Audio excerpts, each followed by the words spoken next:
So I'm going to take a look here at Virgo season. Sun is heading into Virgo at the same time that Mercury is heading retrograde. So let's take a look. So obviously when it comes or obviously or not obviously depending on how familiar you are with astrology, Virgo is related to the sixth house. So just the overarching energy of daily routine, exercise, finding joy in the mundane tasks can be part of Virgo energy, analytical mind, figuring things out, double checking things. Is this correct? Do I have to make an appointment? Do I need to shore up this over here? Virgo's very good at focusing on imperfections, or let's say noticing what's not perfect and putting in an effort to be able to fix it. And so that's where the energy is focusing now with the sun going into Virgo.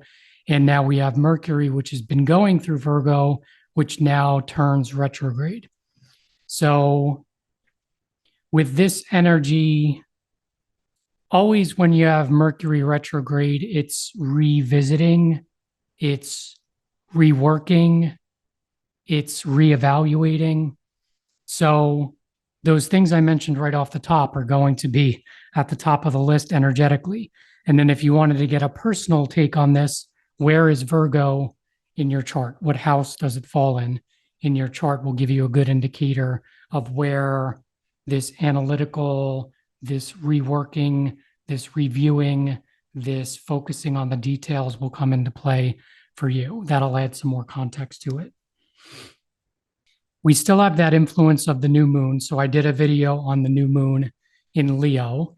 And so I still feel that going on. We still have Venus in retrograde. Venus, I don't know what I just said there. We still have Venus in Leo retrograde, and that's going to be the case till the beginning of September. So another little more than a week or so. We still have that symbol there in Leo. So there's still,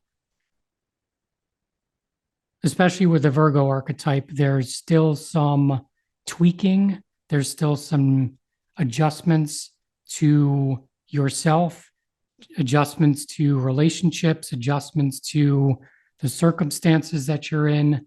All of that is still on the table. And with Venus retrograde, it's more the Taurus side of Venus. So it's more, what do I need? What do I value? What's maybe a little bit out of whack that needs to get addressed at this period of time. And similar to that Leo energy, that new moon in Leo, there's still the squares that are present. There was that exact or almost exact square between Venus and Uranus, which now Venus, with it in its retrograde motion, is almost an exact square to Jupiter in Taurus. So it's still fixed signs, square to Jupiter. So maybe some adjustments in terms of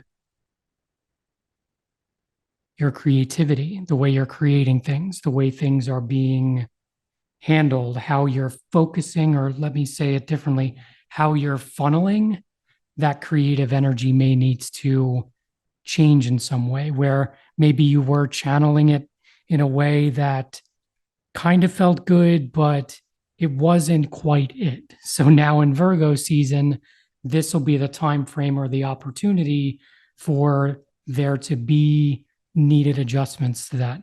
Maybe you're not spending enough time on it, or you were spending too much time on it, can be part of that as well. The other thing that jumps out to me is there is a creative transformation aspect to Saturn and Pisces, which Saturn is retrograde as well. So whenever I see that aspect, which is going to be hard to see here, I can modify this. So creative transformation in terms of getting your job, something within your career, the way that you're handling things in your career, the way that you're showing up in your career, minor adjustments. I'm not getting anything over the top for a lot of you. It's just, how can I make things easier throughout my day? And what I'm getting is just slight tweaks in the schedule. Like maybe you have a set schedule on how your day flows. Maybe there's a certain, you look at your calendar and it's pretty structured, right? Saturn in Pisces and Jupiter in Taurus, which is that grounded, fixed earth energy. And so with this Virgo season, it's like, how can I tweak things a bit, which maybe this schedule was useful to me and it has been useful to me, but not at this period of time. There has to be some changes, maybe so that I have some more time to express my creativity, which could be on the job or it could be away from the job. Maybe I need some more time to offer more of my energy to my creative side, which is maybe done outside of work, can be part of this. There's also a creative transformation to the South Node and Venus. Libra, the signal or the sign of relationships, being able to work in collaboration with other people. Venus in retrograde, relationships. So how does that work? How do these slight Virgo adjustments, how do they work in terms of the relationships that I'm a part of? How do they affect the people that are close to me? How can I honor what I need to do, make the changes that I feel are necessary for me, and do that in a way where I can find harmony and balance with the people around me? Can be a part of this energy. And then there's also, I mean, this is short lived because it's the moon, but on the day of the 23rd, where the sun enters Virgo, Mercury goes retrograde, we have a creative transformation aspect from the moon in Scorpio and Pluto in Capricorn. So Scorpio is the psychologist, Capricorn is the rule, it's ruled by Saturn. So it's about structure, it's about career, it's about your physical body, it's about any limiting beliefs or any beliefs or containers that you hold. And so adjustments there as well. And all of these aspects are labeled creative transformation because they're just that. It's the Leo archetype. How can I do this in a way where it offers or opens up my energy a bit more to my creative side, which could be your job, could be hobbies, could be in relationships, you name it. It's anything that you deem as creative that lights you up, that you feel inspired by doing, or you lose track of time when you do it, is a good indicator of creative energy. So that's what I have. That's the short update. Intuitively, what I get with the sun going into Virgo and Mercury heading retrograde in the sign of Virgo. Thank you for being here. Appreciate your energy. And we'll talk again on my next video or podcast.